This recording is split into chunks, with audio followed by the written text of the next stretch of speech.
talking today in particular about the situation for people in the Ukraine as the war continues there, 2.5 years on from the Russian invasion, and the impact very real on those who have had to flee their homes and those who remain as well. An organisation that does wonderful work, not just in Ukraine, but in many parts of Eastern Europe, is Mission Without Borders. The National Director for Mission Without Borders New Zealand, Barry Raeburn, joins us on the program.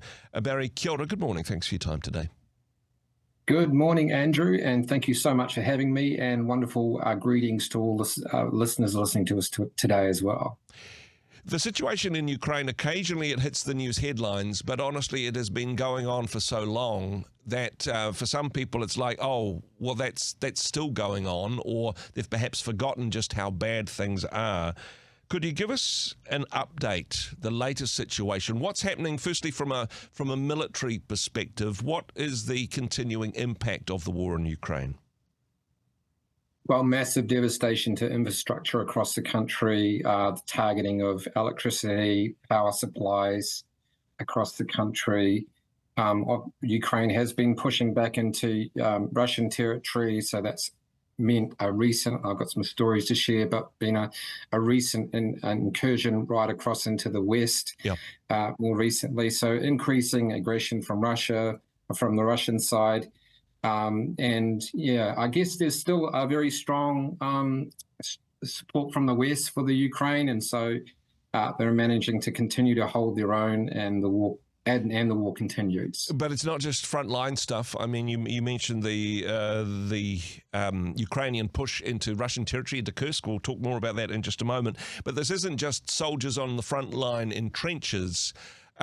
Some of the war coming to cities and communities in all different parts of Ukraine, infrastructure, civilians, no place safe in some regards.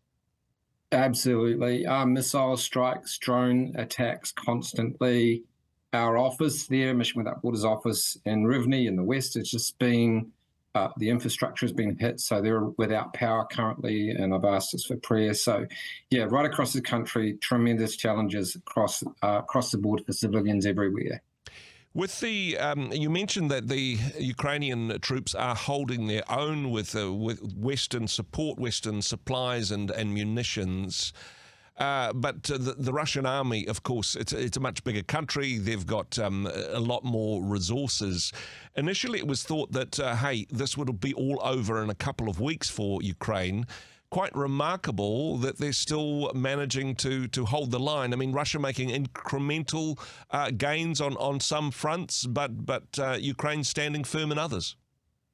I think the whole world stood in amazement to see how Ukraine have managed to stay and defend their own country.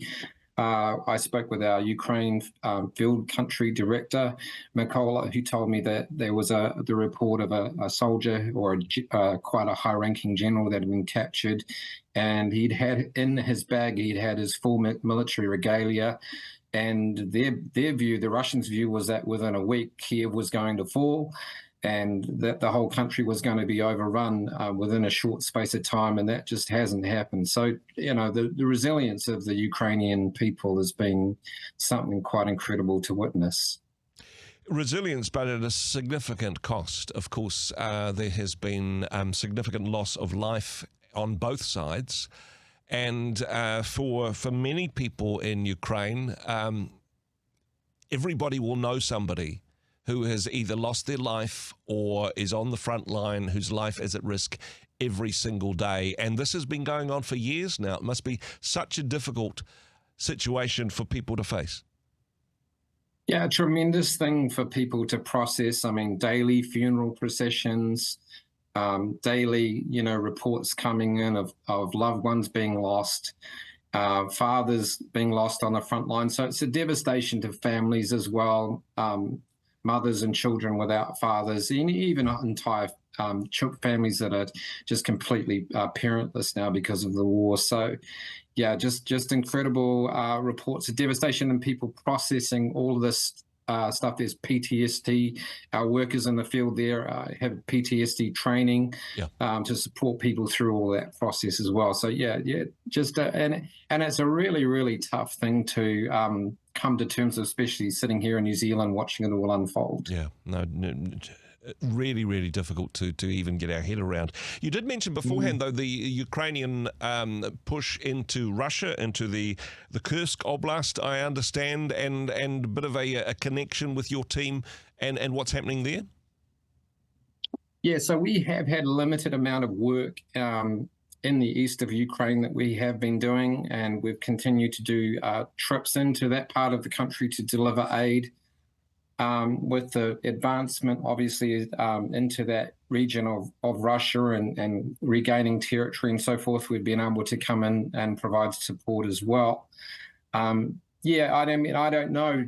I guess I know some of the politics and what's going on there, but certainly, I have hats off to the people that are in the leadership positions making these big calls about pushing back. I mean, it's the age-old thing of, do you stand up to an aggressor, and what do you do, and what's the best way to do it, and what's the best way to proceed? And as Christians in the midst of this, what's our theology of war, and how do we respond as believers?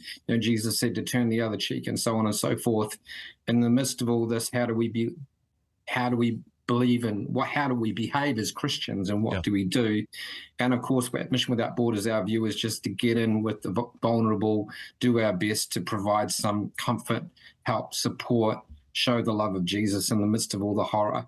And hey, it's in the name, isn't it? Mission Without Borders, and these borders are so significant. Where does Russia stop? Where does Ukraine start? That's what they've been fighting about for all this time.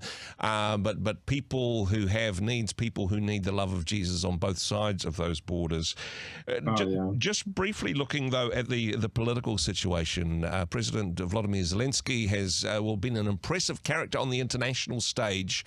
However, being a leader in that type of situation, when there is so much loss and pain for the people, how's that looking? Is there still support for Zelensky? Is there still support for the call to stand up against Russia for the Ukraine people? Well, certainly that's what we're hearing from people on the ground in the Ukraine, that there's still very, very strong support to stand, to fight, and to stand up for their country and their sovereignty as a nation. Of course, within the realms of politics, any kind of cost over time begins to wear people out, and people start to reconsider their support and so forth. So there's a waxing and waning of that. My understanding is that there's still strong levels of support for him, but I'm sure it will take a political toll on him over time as well, as troops continue to be lost. The war has no end in sight. But my feeling from talking with our team on the ground there and our directors there and the people that are in charge is there's this tremendous sense of pride in the fact that they're continuing to stand, they're continuing to fight and stand shoulder to shoulder. So I suppose kind of the feedback we've been getting. It is a different thing to be literally fighting for the freedom of your country, for the freedom of your family, for your children, for the people of your community. To be standing against invaders is a different thing than being sent to a foreign country to fight for people that you have no beef with. For the Ukrainian people, this is personal. That brings a different dynamic, I imagine, to the situation. Yeah, I think you're absolutely right. This is not one of those wars where people go and they're sent almost like in a mercenary style situation, fighting on behalf of the government in a foreign country. This is them standing in their own country, fighting for their own home soil, for their families, on behalf of their country, and it's a battle for their sovereignty and their right to exist. And so. Yeah, and then I think the other thing too is the alternative of, what happens if they are overrun? What does that mean for them, and what's the outcome of that? And I think a lot of them just don't have a very positive view of how things will turn out if they don't stand up. As the battle continues, and there is changes on the front lines just about every day, wherever things are at within 3 or 4 weeks from now, that's probably where things are going to stay for a while. Winter is coming, and if certainly from Ukraine's point of view, winter's pretty serious. The temperatures drop quite suddenly, and they drop quite a lot. There will be perhaps a lull in the fighting over winter, but an extra push before we get there, perhaps. Well, I think this is one of those things where there has been a targeting of infrastructure, and I think there is a look to sort of weaken resource. Through the winter months, there's a huge dependence on electricity, power, coal, firewood, so forth, just to get through the winter. You got sub 30 degrees, sub-zero temperatures there. There's levels of cold there that we just don't have a kind of a relationship or a sense of from a New Zealand perspective. So, I think they're looking to create some vulnerability there. But obviously, like you say, it's been going on for 2.5 years. And Ukrainian people, they do know how to endure winters, so that's part of their whole life and whole way of operating. So it's difficult to predict how things are going to turn out. It is going to be a tough winter, though. I mean, as you say, Ukrainian people are used to that, but perhaps a particularly tough winter and a tough Christmas season following on from that, with perhaps unreliable power supplies, with family members still fighting on the front line, with loved ones that have been lost during the year. A very bleak Christmas for most people in Ukraine this year. Yeah, definitely. As we're heading to the winter season, the Christmas season, some families won't have a lot of cause for celebration. I was going to share the story, Andrew, of a family that we've been supporting in the west of Ukraine as an organization. That was 4 daughters and a grandmother that came across from the west. That lost their mother and father in the war, on the front lines of the war. The mother had been feeding soldiers, and where the place where she was bombed, and she was killed. So the family came across to get away from the war, and so we're supporting them. And then the oldest daughter went to the supermarket.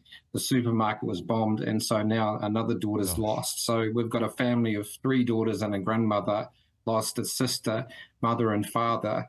Like you say, Christmas time for a family like that, they've got an awful lot of stuff to work through, and trauma to work through, and difficulty to work through. And love and support at a time like that is so much more appreciated and valued. And that's what we're seeking to provide. Just trying to get my head around what Christmas will be like for those people. And I mean, that's an example, that story replicated many times over. And this is in the relatively safe part of Ukraine as well. Now, I understand that people on the ground there living through all of this as well, but you've got a crew that is helping to provide support, both financial support, food support, spiritual support as well for people that are going through this. How does that work, Barry? Yeah, so I mean, at times like this, we have the opportunity to really reflect Jesus' love to people through humanitarian aid, through support. And it's amazing during times like this, when people do reflect on the brevity of life and where the loss of life is just constantly presented in front of them, people do consider the eternal consequences of their life and where they're at. So we have opportunities also to present the gospel as and when it's appropriate with people. Right across the board, right across Ukraine, we've got a team of full-time staff working around the clock. And then hundreds of volunteers and churches we partner with across the region. We're based in Rhema, but our offices have been cut off from power. So, there's a lot of vulnerability even for our team. And I was going to say to our associate director there, his wife's been in Poland for the last 2.5 years, and wife and children. So, there's even amongst our workers themselves, there's been massive amounts of cost being borne by the people there as they're continuing to do the work to help and support. What can we pray for you and the team in Ukraine, but for the people of Ukraine that are going into perhaps the bleakest winter yet? What should be on our prayer list, Barry? Really, I mean, we had a global call to prayer earlier in the year for the Ukraine, and the focus was obviously primarily, God, please bring an end to this war. But for those that are on the ground, be praying that, God will make a way for them to continue to be able to survive, be protected, be kept safe. For our workers, for God's comfort, for God's peace, for healing for them. And I think the emotional and mental and the impacts of all of this on this human psyche, just prayer for God's, healing touch for them. Yeah. I guess, that shalom sense of God's wholeness would touch their lives and bring them to a place of wellness and wholeness in themselves. Those would be some of the key things. It's one of those real things where you really want God to just really step in and put a stop to it. So just real faith and believing with the Ukrainians that it'll be brought to an end and there'll be peace. And hey, I would certainly encourage people to be informed of what is happening. Yes, it's occasionally in our news headlines, but with your team that are on the ground at the moment, updates on what is happening and being part of the support team for Mission Without Borders. Lots of information available on the website, yes, about Ukraine, but about other parts of the world that you guys are involved with. How do people connect through to that and stay informed about what's happening, Barry? Yeah, so right on our landing page of our website, mwb.org.nz, there's a big piece on the Ukraine. A latest story that I've just shared with you is on there. Yep. But also there's an ability to connect in and join our Ukraine response team for a monthly pledge. Just wanted to do a little plug too for families. We do have the ability to sponsor families in the Ukraine and support them. So a lot of the families that we support in the Ukraine are too vulnerable. I guess financially, they can't afford to leave, so we support them financially, we support them materially, and provide for them with food and aid and shelter and support. So those are the kinds of things that, if you're wanting to take some action and partner with us to help, that would be the way to do it. Well, hey, I would certainly encourage people to do that. From your family to a family in Ukraine, family sponsorship, a wonderful way to come alongside people and, of course, pray for the people that you're sponsoring.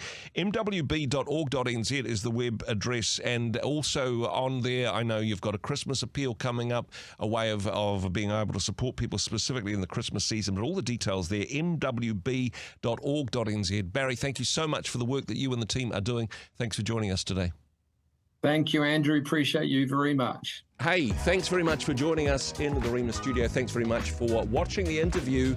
It's kind of nice to have an audience, actually. And if you did like what you watched, then do give us a like, do give us the thumbs up. And if you'd like to see more interviews like that one, or perhaps even better, subscribe and those interviews will come straight to you. Don't forget to turn on your notifications, and we'll see you in the next one. Cheers.